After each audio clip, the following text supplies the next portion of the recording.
Sejarah perjuangan dan perjalanan politik Indonesia melahirkan sejumlah tokoh yang memiliki reputasi, karisma, dan keteladanan yang melegenda. Salah satu tokoh pejuang dengan cahaya keteladanan nan cemerlang adalah Muhammad Natsir. Tokoh Masyumi yang pernah menjadi Menteri Penerangan dan Perdana Menteri Republik Indonesia ini dikenal sebagai sosok yang jujur, sederhana, santun, dan selalu bersikap bersahabat kepada siapa saja, termasuk kepada lawan-lawan politiknya.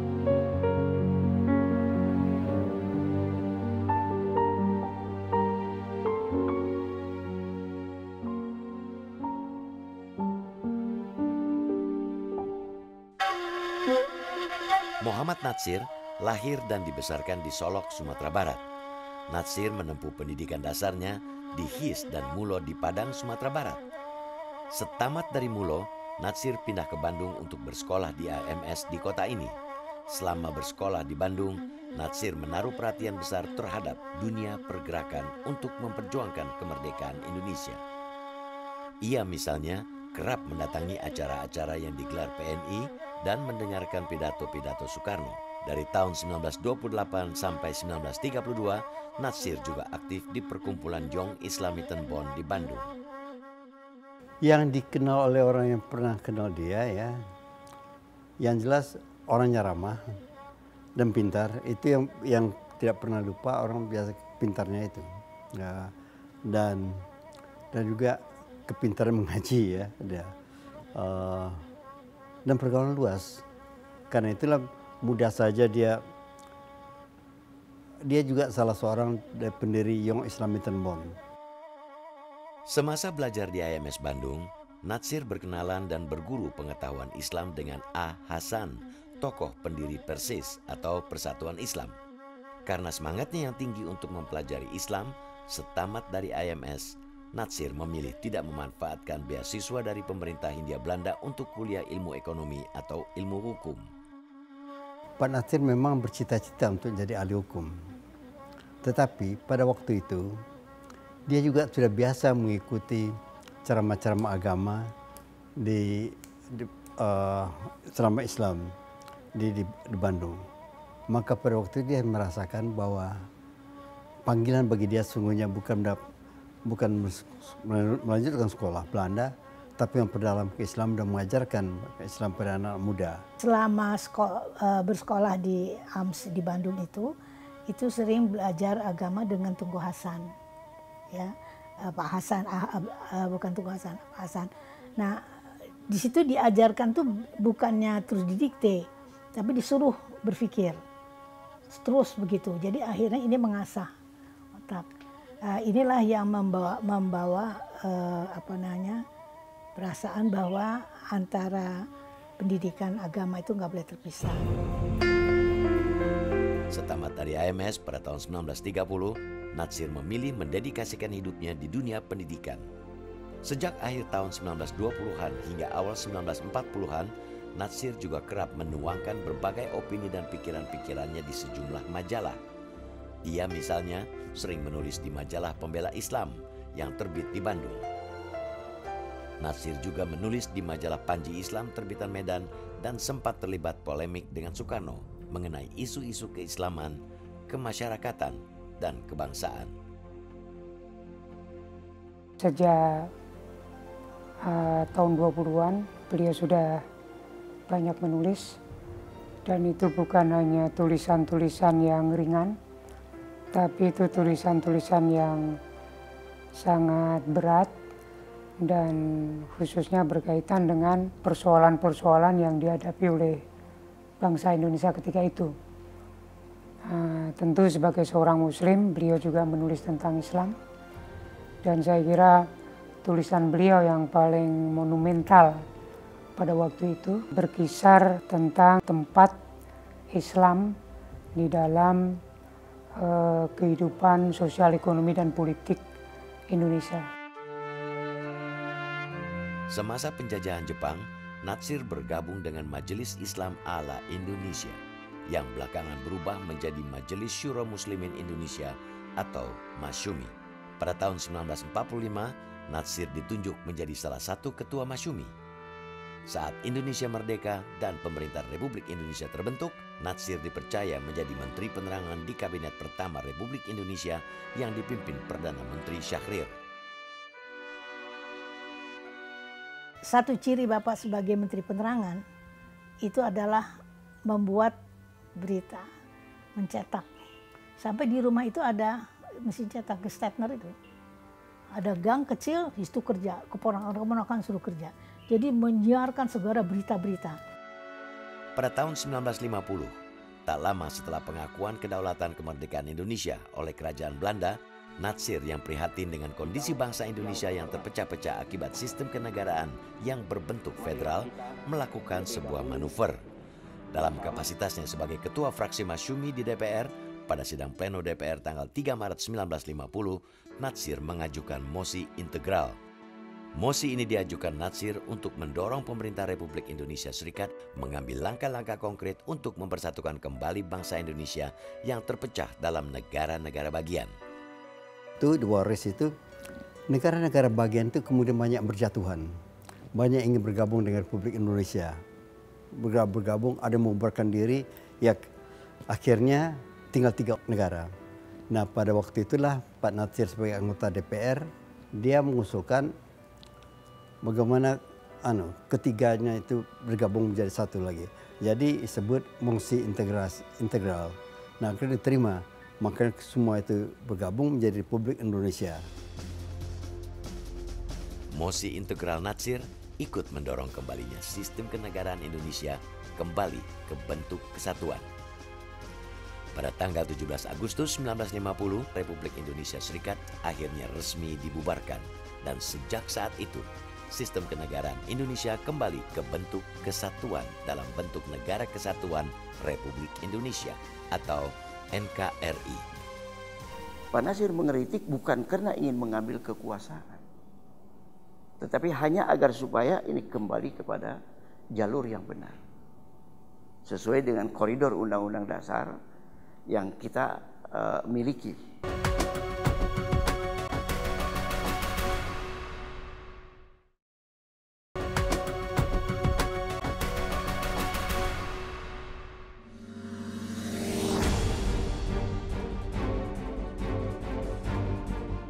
lama setelah terbentuknya Negara Kesatuan Republik Indonesia atau NKRI, pada tanggal 5 September 1950, Muhammad Natsir diangkat sebagai Perdana Menteri kelima. Jabatan ini hanya beberapa bulan diemban Natsir. Pada tanggal 26 April 1951, Kabinet Natsir jatuh setelah beberapa kali diboikot para politisi dari PNI. Pemboikotan terjadi menyusul sikap Natsir yang tidak menyetujui usulan Presiden Soekarno untuk membubarkan Uni Indonesia Belanda dan tuntutan Soekarno agar Irian Barat segera dikembalikan ke wilayah Republik Indonesia sebelum tanggal 1 Januari 1951. Saya ketemu dengan Pak Natsir. Kebetulan Pak,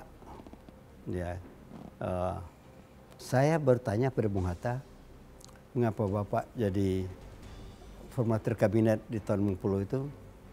Bung Hatta enak saja mengatakan, Natsir itu anak kesayangan Soekarno. Apa betul Pak? Pak Natsir ketawa.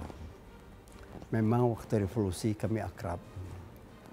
Beberapa pidato Bung Karno itu saya membuat draftnya. Barulah waktu dia jadi Perdana Menteri, itu bukan jadi lenggang. Masalah soal Irian. Nah Irian waktu penjarahan kedaulatan, semua negara kita kembalikan, kecuali Irian, ya yang sekarang Papua. Nah itu Brunei gagal terus.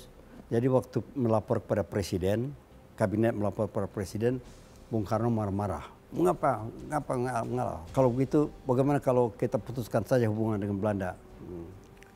Terus Pak Natsir mengatakan, ya, Bung jangan lupa dalam konstitusi kita yang berkuasa itu bukan presiden tapi kabinet.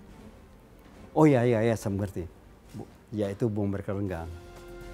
Setelah menyerahkan mandat jabatan Perdana Menteri, Natsir mencurahkan energinya di parlemen sebagai ketua fraksi Masyumi. Dalam sidang-sidang di parlemen, Natsir aktif menyuarakan pentingnya peranan Islam dalam sistem kenegaraan Indonesia.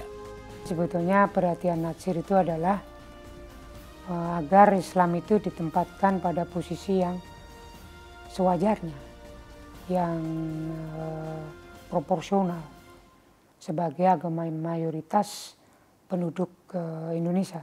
Natsir termasuk salah seorang yang senantiasa mengkampanyekan kehidupan yang ekonomi dan politik yang demokratis. Di luar itu juga tentang hak asasi manusia.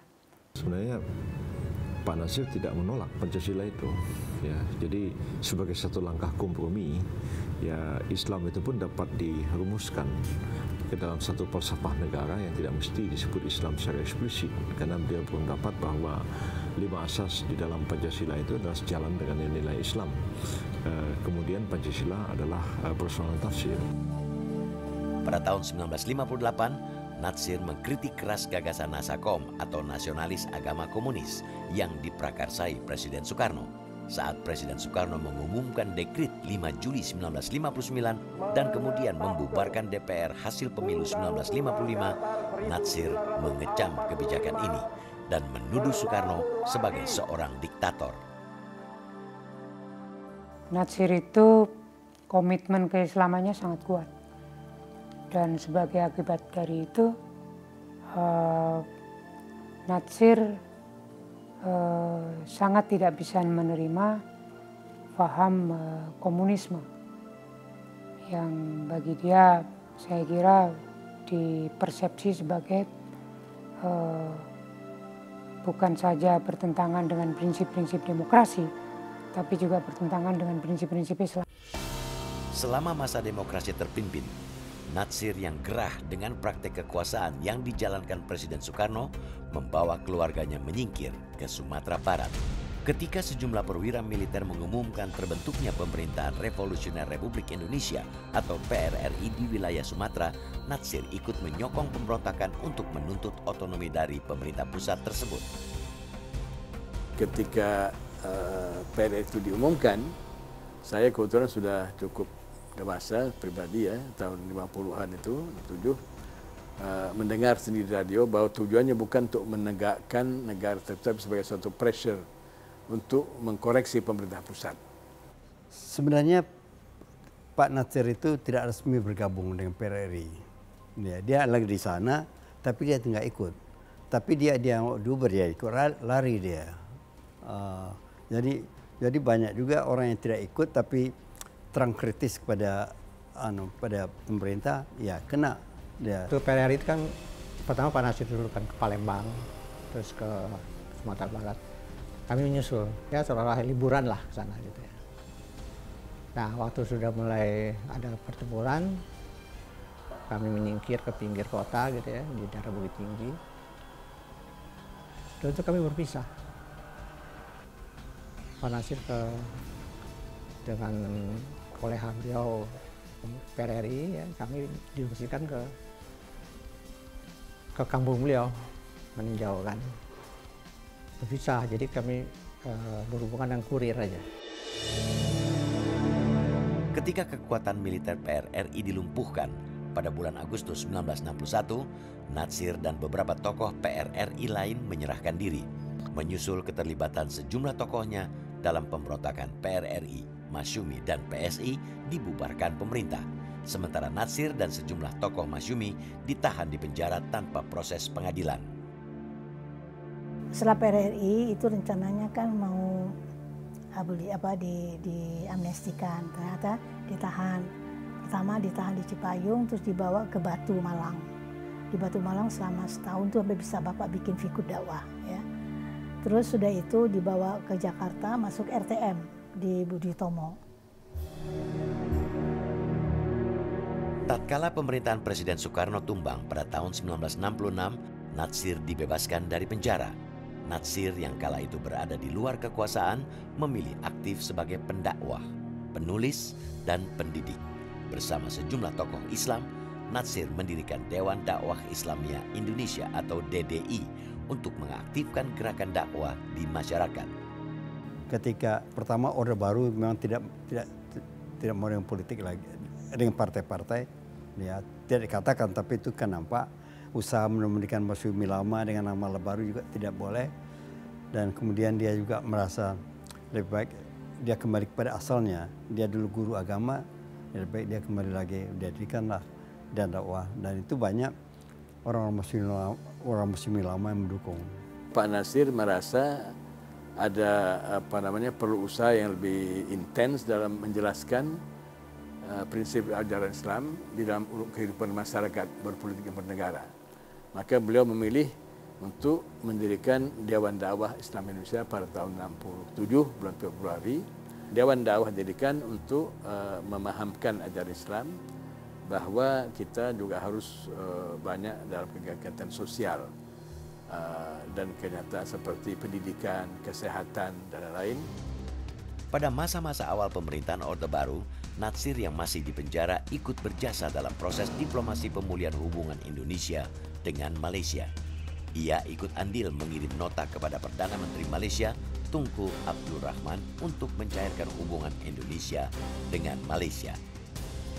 Pada waktu itu, utusan dari Indonesia, Tengku Abdul Rahman tidak mau terima. Untuk membuka kembali hubungan itu, tidak mau terima.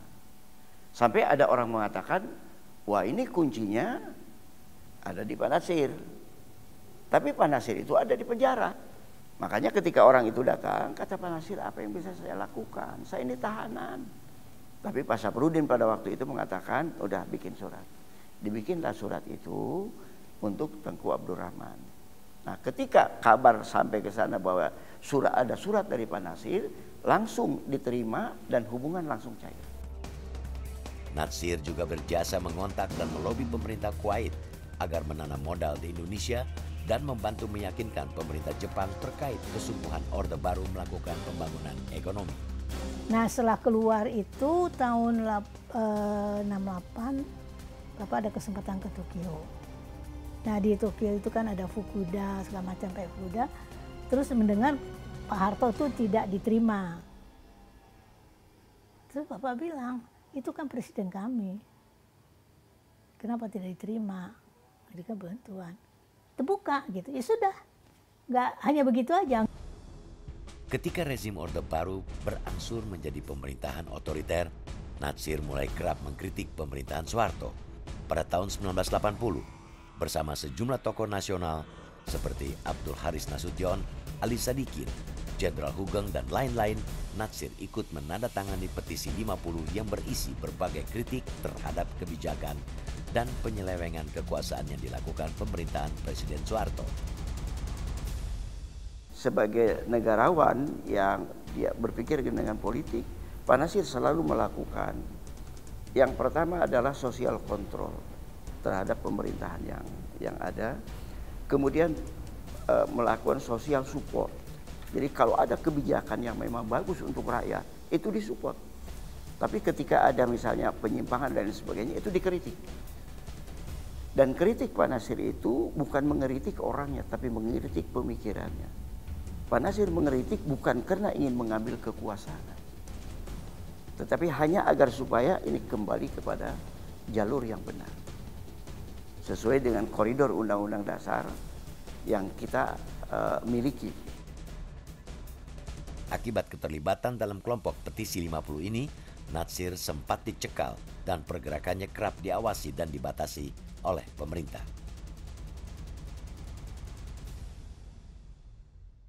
Bapak itu dalam kondisi sakit, bagaimana itu selalu ingat orang. Ingat negara, ingat bangsa, ingat masyarakat.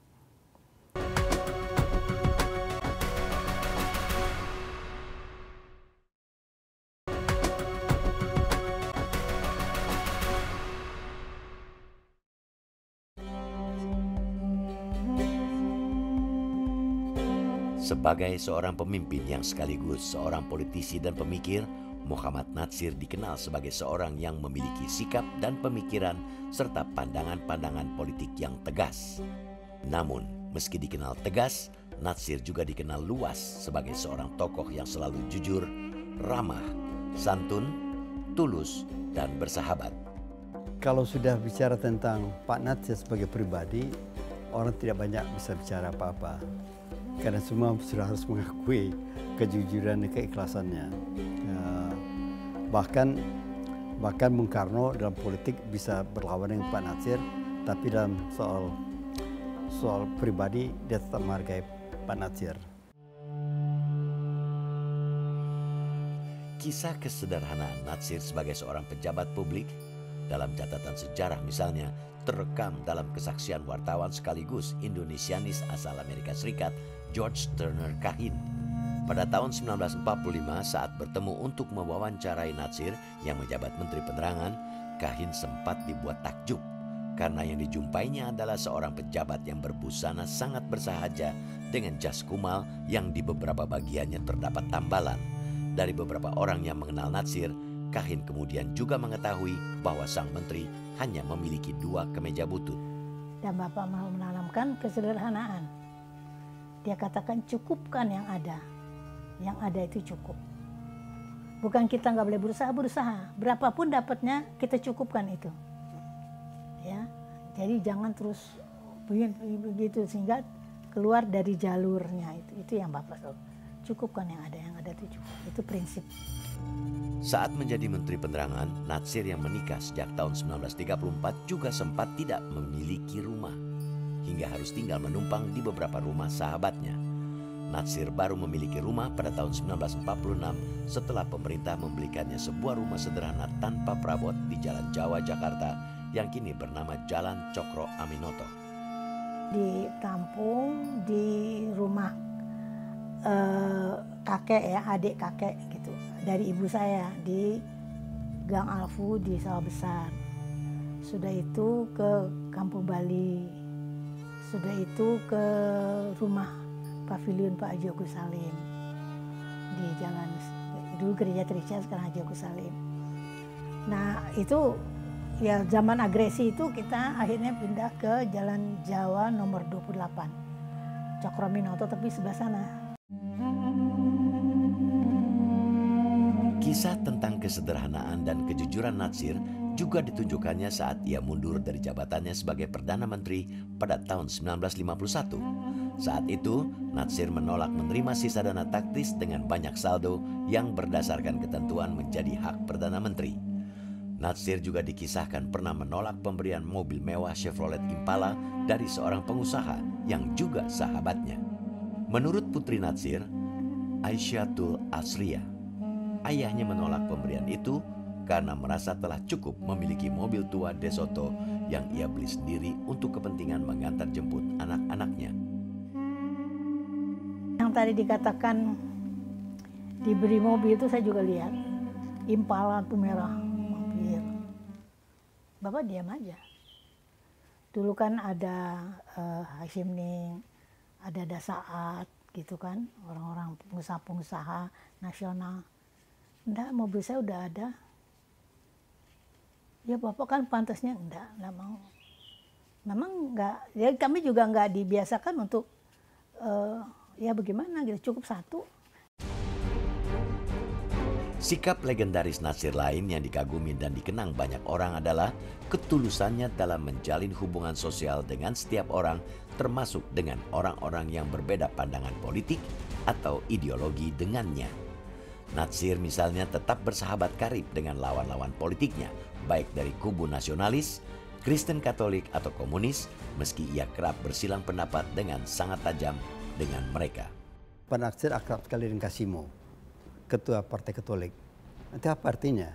Karena ada halnya, jadi kalau mau salah ya saya sendiri, kalau mau kerja sendiri, tapi dalam politik dan persahabatan tak akrab. Meski tidak pernah kuliah, Natsir merupakan seorang pemikir yang berwawasan luas dan menguasai banyak bahasa asing. Natsir juga dikenal sebagai penulis produktif yang hingga akhir hayatnya mampu menulis 45 buku dan ratusan karya tulis. Dalam banyak pemikirannya, Natsir kerap memandang Islam sebagai bagian tak terpisahkan dari budaya Indonesia. Ia kerap mengkritik perlakuan pemerintahan Soekarno dan Soeharto terhadap Islam. Yang diperjuangkan oleh Pak Natsir sejak awal adalah bagaimana agar supaya sistem pemerintahan yang ada itu bukan dengan menggunakan syariah Islam, tidak. Silahkan negaranya Indonesia, silahkan dasarnya Pancasila, tetapi nilai-nilai Islam itu berlaku karena nilai-nilai itu memiliki nilai-nilai keadilan. Ya, keadilan, kemudian demokrasi, semuanya ada di situ. Berkat perjuangan dan kerja-kerja intelektualnya, Natsir pernah dianugerahi 3 gelar doktor honoris causa, 1 gelar dari Libanon dan 2 gelar dari Malaysia. Natsir juga pernah mendapat berbagai penghargaan internasional, salah satunya penghargaan prestisius King Faisal Award yang diterimanya pada tahun 1980. Seperti saya dapat King Faisal ya, itu sih kalau orang dapat itu sih waduh udah bisa kaya deh. Tapi Bapak mengatakan saya ini bukan karena saya, karena itu ada bawah yang itu benar-benar dibagi ke seluruhnya. Ke kami hanya ditanyakan gini, kalian punya itu enggak, punya asuransi pendidikan untuk anak-anak? Bilang saya udah bikin ya, dikasih 500.000 cuma, kasih 500, sudah. Ibu saya juga dapat segitu. Ternyata saya itu setelah saya tahu belakang-belakangan, itu di daerah-daerah banyak yang dapat. Jadi orang yang pro itu dari itu di kantor sampai tukang sapu dapat. Muhammad Natsir meninggal dunia pada tanggal 6 Februari 1993 dalam usia 84 tahun. 15 tahun sesudah kepergiannya, pada tanggal 10 November 2008, Natsir dinyatakan sebagai pahlawan nasional. Jadi itu apa yang diapakan Nabi Muhammad itu Bapak jalankan. Semua. Jadi Bapak hanya memberikan tidak dengan lisan, tapi dengan perbuatan, nah itu yang kita harus tiru. Bapak itu dalam kondisi sakit, bagaimana itu selalu ingat orang. Ingat negara, ingat bangsa, ingat masyarakat. Dalam sepanjang perjalanan hidupnya yang penuh semangat, perjuangan, pengorbanan, dan pengabdian, Muhammad Natsir meninggalkan begitu banyak jejak keteladanan. Keteladanan yang akhir-akhir ini begitu kerap diabaikan banyak orang. Metro TV, knowledge to elevate.